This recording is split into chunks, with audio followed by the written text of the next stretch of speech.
Baik, mengenai pengertian-pengertian dari para tokoh dapat dilihat di dua slide sebelumnya. Itu untuk pengetahuan saja bahwa tokoh Hadestout dan Tonair mengemukakan pendapatnya mengenai wewenang pemerintah. Kemudian kita akan masuk ke subbab sumber dan cara memperoleh wewenang pemerintah yang dalam literatur dimulai dari halaman 101. Poin-poin pentingnya bisa dilihat di slide, saya akan narasikan.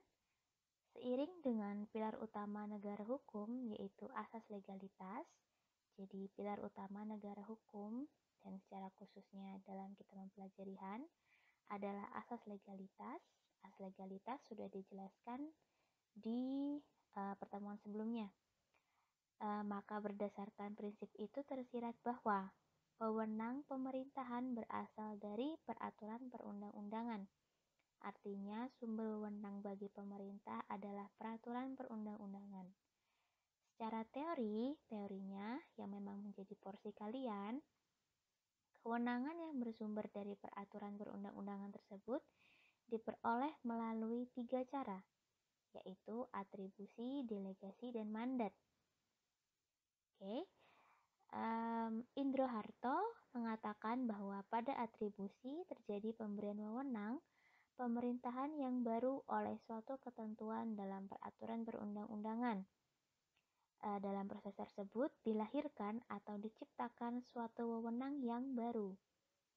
Lebih lanjut disebutkan bahwa legislator atau seorang pembuat undang-undang yang kompeten untuk memberikan atribusi wewenang pemerintahan itu dibedakan, ada 2. Yang pertama berkedudukan sebagai original legislator, legislator yang original, yang aslinya gitu, orisinil. Di negara kita di tingkat pusat yaitu MPR sebagai pembentuk konstitusi dan DPR bersama-sama dengan pemerintah sebagai pihak yang melahirkan atau menciptakan undang-undang. Baik MPR dan DPR itu merupakan perwakilan rakyat ya, perwujudannya melalui majelis dan dewan. Di tingkat daerah ada DPRD dan pemerintah daerah yang menciptakan atau melahirkan peraturan daerah atau perda. Yang poin kedua, tadi original, sekarang delegated. Delegated legislator, legislator yang didelegasi. Seperti presiden yang berdasar pada suatu ketentuan undang-undang mengeluarkan peraturan pemerintah, di mana diciptakan wewenang-wewenang pemerintahan kepada badan atau jabatan tun tata usaha negara tertentu. Gitu. Jadi delegated legislator itu presiden mendelegasikan melalui peraturan pemerintah kepada badan atau jabatan-jabatan tun tertentu. Pada delegasi terjadilah pelimpahan suatu wewenang yang telah ada oleh badan atau jabatan tun yang telah memperoleh wewenang pemerintahan secara atributif kepada badan atau jabatan tun lainnya. Jadi, suatu delegasi selalu didahului oleh adanya atribusi wewenang. Mengenai atribusi delegasi mandat ada di slide berikutnya.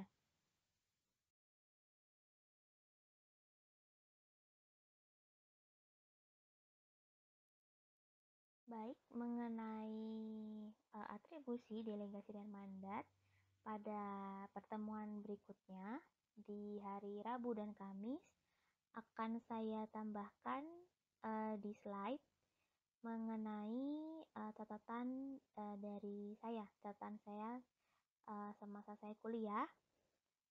Lalu untuk minggu depan saya akan mencoba menyertakan link dari YouTube lain, dari channel YouTube lain supaya memperluas kasanah kita bersama. Jadi tidak hanya terpaku dari materi saya saja seperti itu. Tapi saya akan tetap sertakan PowerPoint dari saya dan Pak Anggit tanpa suara. Oke, lanjut. Bisa dilihat mengenai atribusi di slide ya. Dalam halaman 102 dinyatakan bahwa atribusi adalah pemberian wewenang pemerintahan oleh pembuat undang-undang kepada organ pemerintahan. Contohnya, lahirlah wewenang pemerintahan yang baru, seperti itu. Menciptakan wewenang baru atau memperluas wewenang yang sudah ada dengan tanggung jawab intern dan ekstern. Itu, ini dari input Pak Anggit. Sedangkan delegasi adalah pelimpahan wewenang pemerintahan dari suatu organ pemerintahan kepada organ pemerintahan lainnya, sehingga tanggung jawab beralih ke yang diberi delegasi.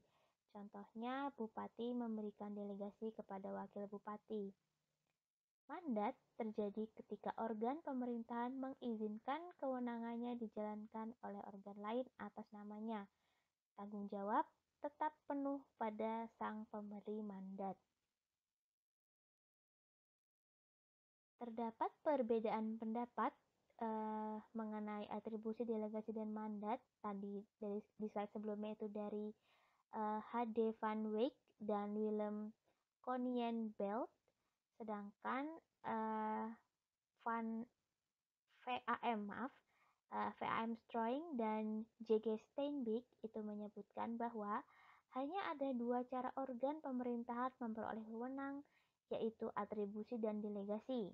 Jadi yang dua pihak bilang 3, dua pihak lagi bilang 2. Alasannya, atribusi berkenaan dengan penyerahan wewenang baru, sedangkan delegasi menyangkut pelimpahan wewenang yang telah ada oleh organ yang telah memperoleh wewenang secara atributif kepada organ lain.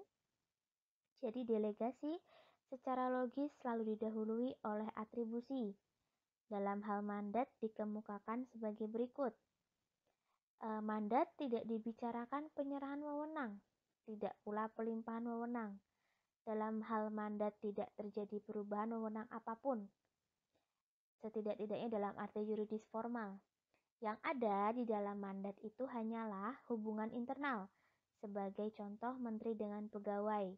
Menteri yang mempunyai kewenangan melimpahkan kepada pegawai untuk mengambil keputusan tertentu atas nama menteri, sementara secara yuridis, wewenang dan tanggung jawab berada pada organ kementerian. Pegawai memutuskan secara faktual, menteri secara yuridis. Nah, seperti contohnya teaching team. Koordinatornya tetap Pak Anggit, tapi dalam pelaksanaannya saya diberikan mandat oleh beliau untuk menyelenggarakan proses pembelajaran seperti itu. Tapi secara yuridis Pak Anggit tetap memegang kewenangan koordinasi seperti itu. Sedangkan secara faktual saya dapat mengambil keputusan dan melaksanakan seperti itu. Pengertian atribusi dan delegasi berdasarkan Algemeen Bepalingen van Administratif Recht, itu berarti hanya Belanda, menyatakan seperti ini. Atribusi wewenang dikemukakan bila mana atau apabila undang-undang menyerahkan wewenang tertentu kepada organ tertentu. Dalam hal delegasi disebutkan pelimpahan wewenang oleh organ pemerintahan yang telah diberi wewenang kepada organ lainnya yang akan melaksanakan wewenang yang telah dilimpahkan itu sebagai wewenangnya sendiri. Kemudian di dalam Algemeen Wet Besturecht, kalau tadi Algemeen Bepalingen van Administratif Recht, kalau sekarang Algemeen Wet Besturecht, ini supaya pengetahuan aja ya. Mandat berarti pemberian wewenang oleh organ pemerintahan kepada organ lainnya untuk mengambil keputusan atas namanya, sedangkan delegasi pelimpahan wewenang oleh organ pemerintahan kepada organ lain untuk mengambil keputusan dengan tanggung jawab sendiri. Artinya, dalam penyerahan wewenang melalui delegasi, pemberi wewenang telah lepas dari tanggung jawab hukum atau dari tuntutan pihak ketiga jika dalam penggunaan wewenang itu menimbulkan kerugian pada pihak lain. Dari banyaknya pengertian ini, yang paling lazim digunakan dan dipahami itu pengertian dari Van Wyk dan Willem Konienbelt tadi, yang di slide slide sebelum-sebelumnya ini yang ada 3 langsung, yang 2 pihak yang memahami 3 atribusi, delegasi, dan mandat seperti itu. Kemudian ada 5 syarat-syarat pelimpahan wewenang pemerintahan melalui delegasi. Yang pertama harus definitif dan pemberi delegasi atau delegans, biasa tulisannya delegans, tidak dapat lagi menggunakan sendiri wewenang yang telah dilimpahkan. Yang kedua harus berdasarkan ketentuan undang-undang. Artinya tidak mungkin delegasi itu di luar ketentuan undang-undang. Yang ketiga, delegasi tidak kepada bawahan. Artinya secara hierarkis hubungan kepegawaian tidak diperkenankan adanya delegasi. Itu. Ini delegasi ya, poin delegasi. Kemudian kewajiban memberikan keterangan atau penjelasan. Artinya delegans, pemberi delegasi itu berhak meminta penjelasan tentang pelaksanaan wewenang kepada yang diberi delegasi. Kemudian peraturan kebijakan itu ada istilahnya Belegsrecht di dalam delegasi, yang berarti delegans memberikan instruksi atau petunjuk tentang penggunaan wewenang tersebut. Jadi dia memberikan wewenang sekaligus memberikan petunjuk. Kalau dalam teknis juklak, petunjuk pelaksanaan istilahnya. Belegsrecht itu peraturan kebijakan, itu istilah khasnya. Tulisannya BeleidSregel. Bahasa Belanda G itu dibaca K, Belegsregel gitu. K samar, Belegsregel.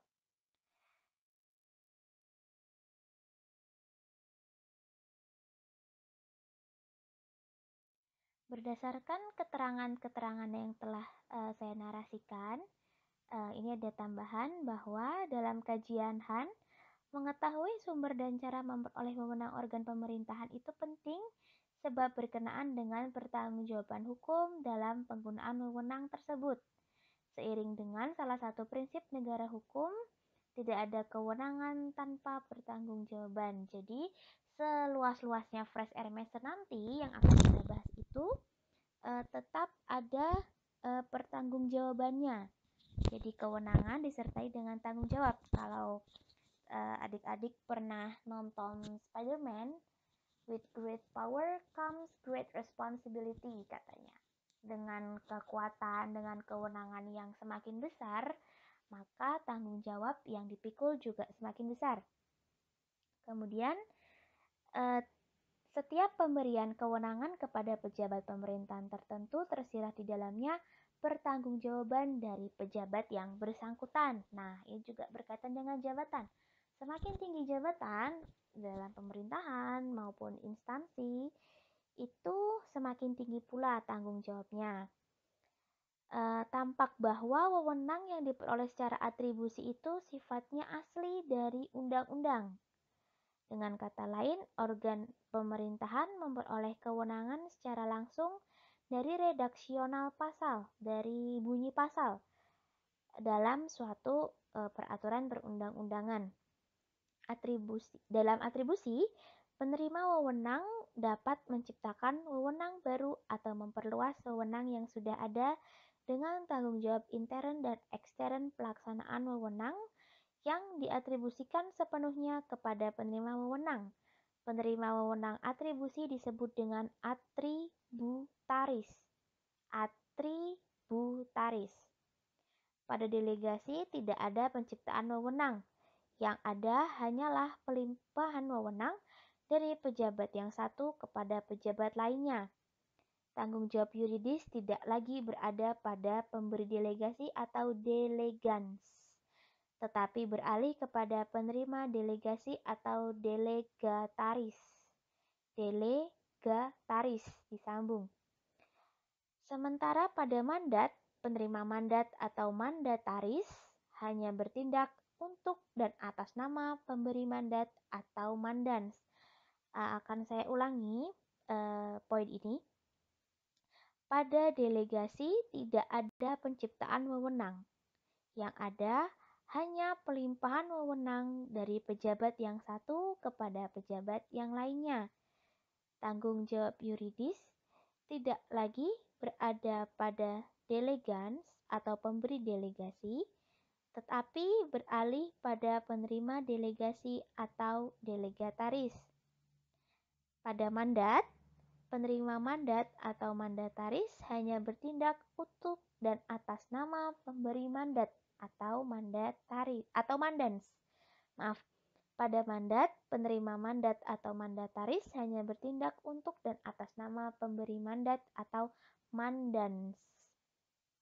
Atribusi, penerima wewenang dapat menciptakan wewenang baru atau memperluas wewenang yang sudah ada dengan tanggung jawab intern dan ekstern pelaksanaan wewenang yang diatribusikan sepenuhnya kepada penerima wewenang, yaitu atributaris istilahnya. Jadi, penerima wewenang atributaris. Lalu pemberi delegasi itu delegans. Penerima delegasi itu delegataris. Penerima mandat itu mandataris. Dan pemberi mandat itu mandans. Oke, lanjut.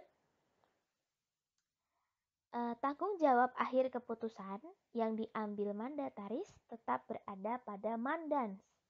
Pada dasarnya, penerima mandat ini bukan pihak lain dari pemberi mandat.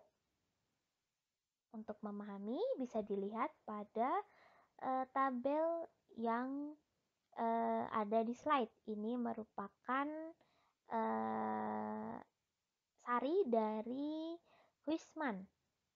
RJHM Huisman.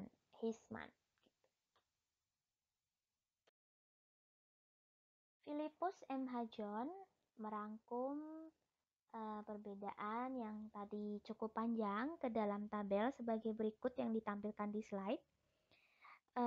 Lalu tambahan narasinya di halaman 107, literatur.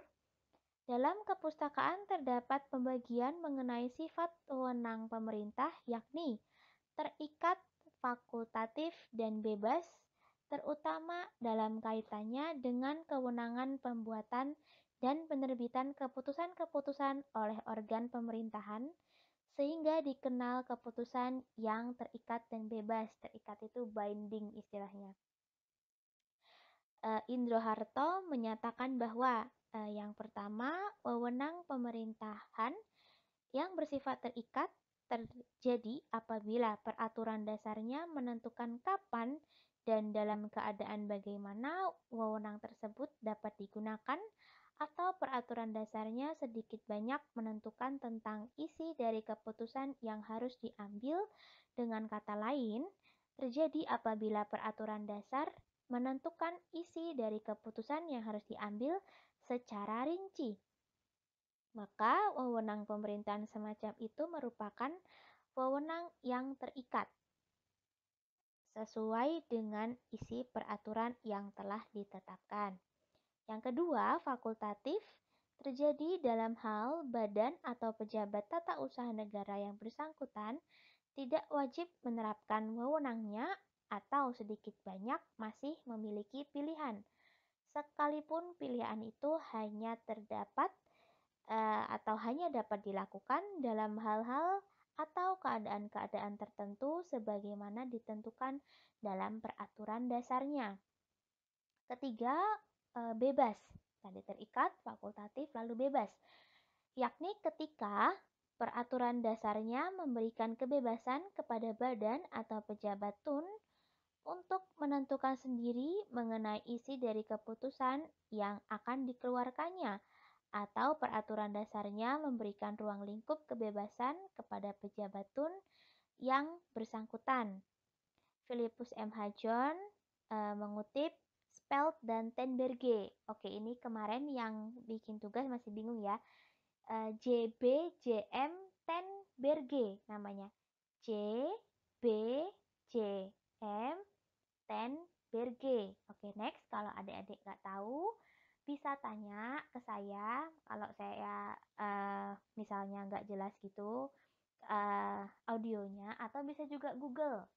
Oke, jangan selesai atau berakhir di nggak tahu.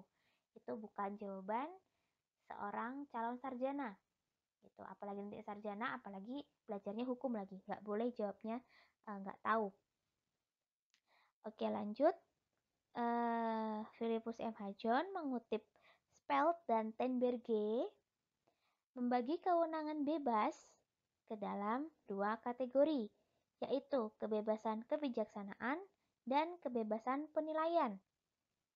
Kebebasan kebijaksanaan itu bisa diartikan diskresi atau fresh air meson dalam arti sempit. Bila peraturan perundang-undangan memberikan wewenang tertentu kepada organ pemerintahan, sedangkan organ tersebut bebas untuk boleh atau tidak menggunakannya meskipun syarat-syarat bagi penggunaannya secara sah dipenuhi. Jadi bebas, boleh iya, boleh enggak, seperti itu. Kemudian yang kedua, kebebasan penilaian, wewenang diskresi dalam arti yang tidak sesungguhnya. Kalau tadi dalam arti sempit, ini yang tidak sesungguhnya. Menurut hukum diserahkan kepada organ pemerintahan untuk memberi penilaian secara mandiri dan eksklusif. Eksklusif itu ya kepada pihak yang terkait aja gitu maksudnya. Apakah syarat-syarat bagi pelaksanaan suatu wewenang itu sudah sah atau sudah terpenuhi? Berdasarkan pengertian ini, maka Philippus M. Hajon menyimpulkan ada dua jenis kekuasaan bebas atau kekuasaan diskresi, yaitu kewenangan untuk memutus secara mandiri yang pertama, dan yang kedua, kewenangan untuk menginterpretasikan, itu kewenangan untuk melakukan interpretasi itu bahasa mudahnya menerjemahkan gitu ya. Ada kajian sedikit lalu diterjemahkan gitu. Itu namanya interpretasi terhadap norma-norma tersamar. Ini kalau di dalam ranahnya hakim itu namanya rechtsvinding, istilah bahasa Belandanya. Interpretasi terhadap norma-norma tersamar itu namanya rechtsvinding kalau dalam dunia kehakiman. Meskipun kepada pemerintah diberikan kewenangan bebas, namun dalam suatu negara hukum pada dasarnya tidak ada kebebasan yang seluas-luasnya atau tanpa batas. Kenapa? Sebab di dalam negara hukum, penyerahan wewenang, sifat wewenang dan isi wewenang itu bahkan sampai pelaksanaan wewenangnya memiliki batasan-batasan yuridis. Mengenai penyerahan wewenang atau pengembalian wewenang, terdapat juga aturan-aturan tertulisnya. Misalkan tidak ada pun itu pasti ada kebiasaannya, ada konvensinya yang tidak tertulisnya seperti itu. Baik, mengenai slide ini sudah saya narasikan ya. Lalu ini sebagai penutup akan saya narasikan kembali. Di samping itu, di dalam negara hukum juga dianut prinsip bahwa setiap penggunaan kewenangan pemerintahan harus disertai dengan pertanggungjawaban hukum.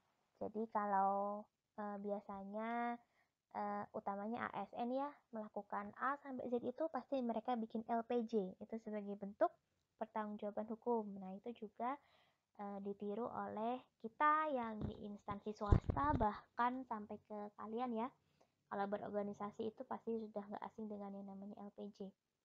Terlepas dari bagaimana wewenang itu diperoleh, bagaimana isinya, apa isinya, serta bagaimana sifatnya, dan model atau bentuk pertanggungjawabannya, satu hal yang pasti adalah wewenang merupakan faktor penting dalam hubungannya dengan masalah pemerintahan. Jadi nggak bisa seseorang itu melakukan di luar kewenangannya. Seperti itu, ini kalian semester 2 ya. Oke. Intermezzo barusan ada kakak tingkat kalian yang minta saya satu hal lah. Satu hal sebenarnya maksudnya dia baik. Cuma sebagai dosen juga dalam hal hierarki juga saya merupakan pekerja ya yang mengerjakan tugas itu sesuai dengan job desk saya itu saya tidak dapat memberikan yang beliau yang bersangkutan minta itu karena itu bukan wewenang saya gitu, maka saya arahkan coba ke Bapak Ibu yang lebih senior, yang lebih terkait seperti itu. Jadi bukan berarti ketika satu pihak itu menolak untuk menjawab, itu bukan berarti karena dia tidak bisa atau tidak mau atau tidak mampu, tapi bisa jadi itu bukan merupakan kewenangannya seperti itu. Jadi uh, daripada nanti di masa yang akan datang ada hal-hal yang tidak diinginkan, mengerjakan satu dua hal di luar job desk-nya, itu lebih baik langsung mengarahkan pihak yang bertanya, seperti itu contohnya, ke pihak yang lebih bertanggung jawab, yang lebih berwenang, seperti itu. Nah, jadi saya juga sudah menerapkan ya Han dalam kehidupan pekerjaan gitu. Jadi kalau ditanya Han itu applicable atau enggak, bisa diterapkan atau enggak, bisa. Semua ranah hukum itu sangat bisa diterapkan dalam kehidupan, walaupun ini teori-teori, tapi kalau kalian mempelajarinya dengan senang hati, dengan happy, dengan bahagia, pasti pelan-pelan bisa menerapkan dalam kehidupan. Oke, kenapa seperti itu tadi? Sebab wewenang adalah dasar atau kalau dalam kalimat yang lebih enak, berdasarkan pada wewenang inilah, ya di halaman 109, pemerintah dapat melakukan berbagai tindakan hukum di bidang publik. Jadi, tindakan pemerintah, dan kalau ada yang baik kita harus bisa menyerap ya sebanyak-banyaknya, itu dasarnya wewenang gitu ya. Kalau nggak berwenang nggak usah bertindak, seperti itu. Pun sama kalau jadi gini, ilmu tuh dek semakin tinggi itu akan semakin detail. Di UGM contohnya di tetangga itu profesornya sangat detail sekali dek. Profesor paten, profesor hak cipta, terus ada profesor pidana tuh detail lagi, ntar pidana anak, pidana apa-apa tuh sangat detail gitu. Dan salah satu contoh keilmiahan seseorang itu dia tidak lazimnya dia tidak berkenan memberikan jawaban di luar hal yang dia mastery gitu, di luar hal yang dia kuasai sekali gitu. Misalkan seorang profesor paten itu sangat jarang memberikan pendapat mengenai pidana anak kayak gitu kan. Jadi walaupun sama-sama hukum, sama-sama sarjana hukum, semakin tinggi itu akan semakin detail ilmunya. Kalau yang pernah saya lihat sendiri itu profesor saya filsafat hukum. Kalau teman-teman adik-adik mau mempelajari, beliau itu ahli paradigma filsafat hukum. Itu Prof. Erlin Indarti. Itu beliau juga sama. Ketika ada pertanyaan yang beliau rasa itu di luar keekspertisannya, maka beliau dengan rendah hati menjawab itu di luar bidang kemampuan saya, seperti itu. Daripada jawab dicoba-coba aja gitu kan, mending langsung tanya ke ahlinya, seperti itu. Jadi ini juga saran, daripada kalian tanya ke banyak orang dengan tujuan memperbanyak atau mempertajam analisis, lebih baik tanya langsung ke satu orang yang memang dia expertnya di situ, kayak gitu. Misalkan mau tanya di kita gitu hukum pidana, ada Pak Hid yang sudah doktor, seperti itu. Mau tanya Han, ya di kita yang paling senior Pak Anggit, seperti itu.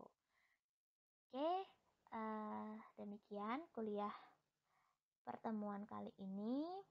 Mungkin saya ulang lagi bahwa next akan saya coba untuk menyertakan link YouTube dari channel lain dengan materi yang sama untuk memperluas kasanah kita bersama. Lalu PowerPoint dari saya dan Pak Anggit itu versi tanpa suara, karena kita akan masuk ke tindakan pemerintahan itu mulai halaman 109 di literatur.